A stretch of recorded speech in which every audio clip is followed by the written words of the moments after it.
And I want to return to the verdict, and I want to explore something you've said several times already in the conversation. You've referenced these people. I'm sure you've seen the video of Joe Biden when he was asked about the verdict, and he gave sort of a smirk to the camera. Mr. President, can you tell us, sir, Donald Trump refers to himself as a political prisoner and blames you directly. What's your response to that, sir? Do you think the conviction will have an impact on the campaign? We'd love to hear your thoughts, sir. Should he be on the ballot, sir? Terrible. Remember, Bragg didn't want to do the case. He came out. He said, there's no case. And how can you have a witness like so-and-so? I'm not allowed to mention the name. Can you believe this? This guy's allowed to have shows, television shows. I'm not allowed to mention the name. It's so unfair. But regardless, you know, you have to really play the hand that you're dealt. And then you had a jury that was, you know, from a certain persuasion. Would have been hard to do no matter what. But I did absolutely nothing wrong. I mean, absolutely. Think of it. You know, I hate when they say a bookkeeping, this and that. It's not. It's called, think of it, expense. I use the word expense. Legal expense. I pay a lawyer. He wasn't a fixer. He was a lawyer at the time. I pay a lawyer, and he's a lawyer. It's called legal expense. A bookkeeper, without ever speaking to me because she did the right thing, who's been with me for years, marks it down as legal expense. In other words, I paid a legal expense. It's marked down as a legal expense. And they say that's a fraud. What am I going to call it? Did you ever see a ledger? Do you ever study accounting? The line's like about an inch long and an eighth of an inch wide. You can't write the story. But there is no story. If you pay a legal expense and you write it down as a legal expense, and then they indict you and they go to a grand jury, and they don't use Bob Casella's testimony. You know, they use almost none of it. They didn't want him before the grand jury because he's very persuasive.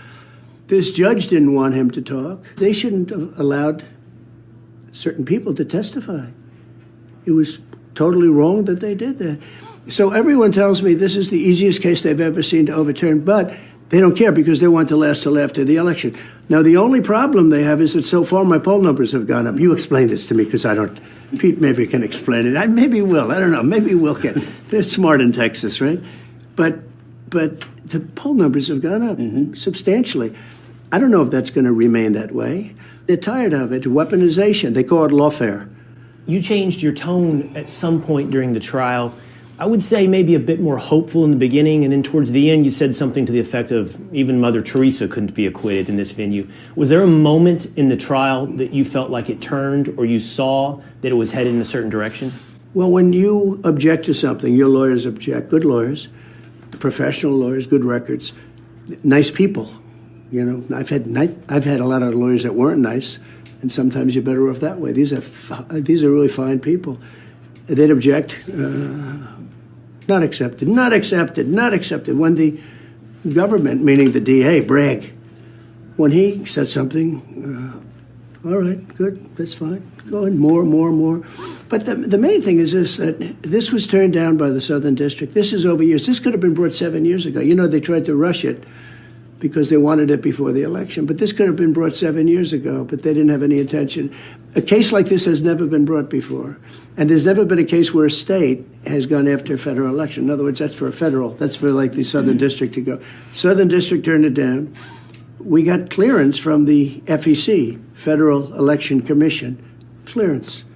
They're suing, saying we violated a thing, but they gave us clearance. But the charge was written, I mean, it was like a weird charge. You'd have a little of this, a little of that, do a little of this, throw a little, mix it up. Given all of that, you know, we're watching this trial. Everyone's watching it on TV. Yeah. You're living it. You're in the middle of it. And regardless of all of that, still, when that verdict is being read, what's going through your head? Well, it was weird because we go in and the judge, it looked like it was a hung jury for a while. And it's sort of the most you could hope for because in the area, it's almost impossible. I mean, I've seen it. I've seen people that no matter how the three of you, we're all sort of similar in terms of would like to see strong borders and low taxes and strong military and lots of good things, right? You know, all common sense. I call it the party of common sense. And we're people of common sense. Who wants to have an open border where millions of people are coming into our country, right? Millions and millions. And not just from South America. They're coming in from Africa, from the Middle East, from Europe, from all over the world they're coming in. And they're coming in from jails, and they're coming in from mental institutions, insane asylums, the worst, some of the sickest people, mentally ill people, are being dropped into our country.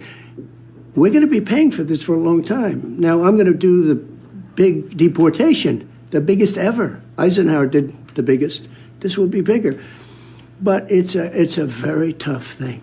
What they've done to our country is unthinkable, that they could do this. And so many other things. I mean, like you go into New York, the kids can't have Little League games anymore. It sounds so trivial, right? Why? Because the migrants are living in the fields. They have all tents, unless you want to play around the tents. It's a little bit tough.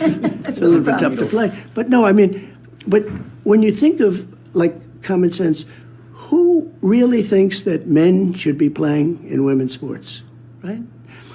It's you know, something I mention all the time, gets one of the biggest applause, but who, you know, where does the mind come from? Right. A man playing, look at the weightlifting records. I mean, these weightlifting guys that never lifted anything before, they're breaking the records by numbers that are like unthinkable against women that are the top women, they're the strongest, they're getting blown away. Yeah. Who would think? The swimming records, the track records, it's crazy. It's just crazy. I actually, when I first heard about it, you know, what was it, like 6, 7, 8 years ago, right? When I first heard about it, I actually thought they were kidding. I thought, you know, this was just a funny joke. But they're actually serious about it. They're actually committed to it. And who would want that? Who would want open borders? Who would want this stuff? Who would not want to have taxes be low and expenses be reasonable and good schools and all of the things? I mean, who would want to have our Army tanks? We make the greatest Army tanks in the world. I saved that factory in Ohio. I saved it. Lima. I saved it in Ohio. They were going to close it. I saved it as actually the president-elect. I heard about, a friend of mine called up. He said, they're going to close down our Army tank factory, and we're not going to be able to make Army tanks. I said, that doesn't sound good. When I visited, it was unbelievable. The people there were unbelievable. They want to make them now in electric. Right. But they don't go far, and they have to pull a wagon, because the wagon, you know, the battery is so big that the Army tanks will have a wagon like a child. It's pulling a wagon. It's a heavy wagon, too, very heavy. The whole thing is crazy. These people are crazy.